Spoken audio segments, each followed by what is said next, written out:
Okay, students.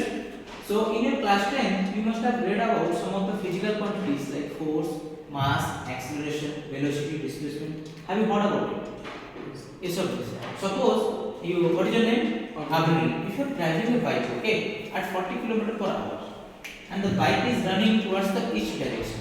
So will I say the bike has a speed of 40 km per hour in each direction, or a bike has only 40 km per hour speed? What I will say?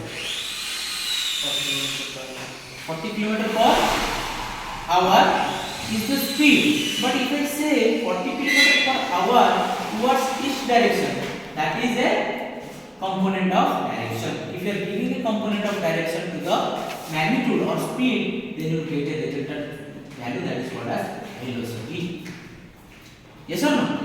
If you add direction to the magnitude, you get velocity. Yes or no? Similarly, you must have seen that in the world, whatever happens, it happens because of presence of force. If you want to pull a body or if you want to push a body, that happens because of force. And how you are applying a force? You may apply a force directly, perpendicularly. You may apply a force tangentially. You may apply a force to the counter. Right? So whenever you think about a force, the force can be of different types. Yes or no? What are the types of forces we can think about? For example, have you heard about gravitational forces? Yes or no? You have heard about gravitational forces. What is gravitational force? It is the force between two objects or two bodies having mass m1 and m2 and the distance between them. There is a formula F equal to g m1 m2 by r. So this force we are calculating, but there is a unit attached to it. Like what is the unit of mass? Kg. What is the unit of length? Meter. What is the unit of that oil or water liquid? Liter. Yes or no? So these units generally specify or gives actual value to the physical measurement. For example, if you go to a shop and you try to buy some amount of potato, how you will ask? Give me 2 potatoes, 3 potatoes. No, you will ask, give me 2 kgs of potato or 3 kgs of potato. For example, if you go to buy petrol, what will you say? Give me 2 liters of petrol, give me 3 liters of petrol. So you are adding a unit to the physical quantity. And when you are adding a unit to the physical quantity, it will have a proper value and it will be understood by the opposite person. Understood? In the same way, in order to understand the whole physical world and whole physical quantities, we have different kind of physical unit systems. Okay, first let us tell me some things like force, displacement, velocity. These are the things, right? So what is a displacement? What is a distance? First tell me, what is a distance? Distance means a fixed length from one point to another point. That is a distance. We are calculating. But what is the difference between distance and displacement? For example, you start from Bhubaneswar and you go to Cuttack. Clear? You may choose a path. For example, you see, if I am drawing here, this is A, this is B. Suppose this is a city, this is a city. From this place, you going to this city in this way. You are going to this city in this way, and also you are going to this city in this way. There are 3 paths: path 1, path 2, and path 3. So you are also covering some distance along this path. You are also covering some distance along this path. Also covering some distance along this path. So which will be the shortest path? Path 2 will be the shortest path. Very good. So you remember, if you are covering the shortest distance or shortest path, that will be called as your displacement. Understood?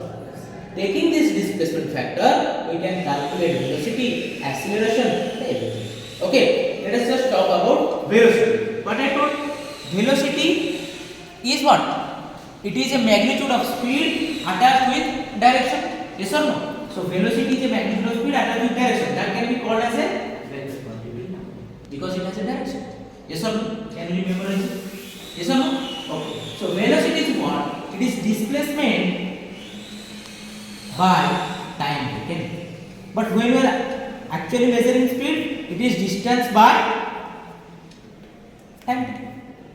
So these two quantities are having only one difference, that is displacement. Yes or no? Here distance is there, here time is there, but here displacement is there and time is there. That means we are calculating distance in a different way when we are considering about velocity. So we are changing the physical quantity, distance to displacement. Yes or no? So if you are finding the velocity, then you can also talk about acceleration. What is acceleration? Acceleration is equals to velocity by time. what is the velocity of the body with respect to what time it has taken to cover that distance. Yes or no? So velocity, acceleration you understood. And when you talk about acceleration, at that time you think about force, because when you are driving a bike, you are accelerating with some force. So that force will be what? That is force equals to mass of the bike into how much it is accelerated.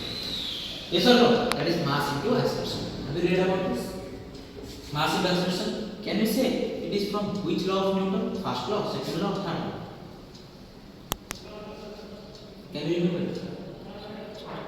Second. It is from second law. From second law, we can say that force is equal to mass into acceleration. This will be applied. Okay. So after I write mass into acceleration, I have to give a unit. So what is the unit of force? Who discovered laws of motion? Newton discovered laws of motion. So what will be the unit of force? Newton. So I can write the unit of force is Newton. Understood up to this? So similarly, there will be lot of physical quantities like mass, whose unit is kg, length, whose unit is meter or kilometer, time, whose unit is second. Yes or no? Then there are different kind of quantities which are different unit. Okay. Mobile phone और सांगसाथी आपणक पिलाटीर पाठपढ़ा और career को प्रभावित करुछि कि आपण सेतिपई विब्रत कि तेबे आज ही आसंतु आपण चाहुथिबा मन लागी संपूर्ण आवासिक स्कूल टीएससी गुरुकुल गोठपाटण भुवनेश्वर।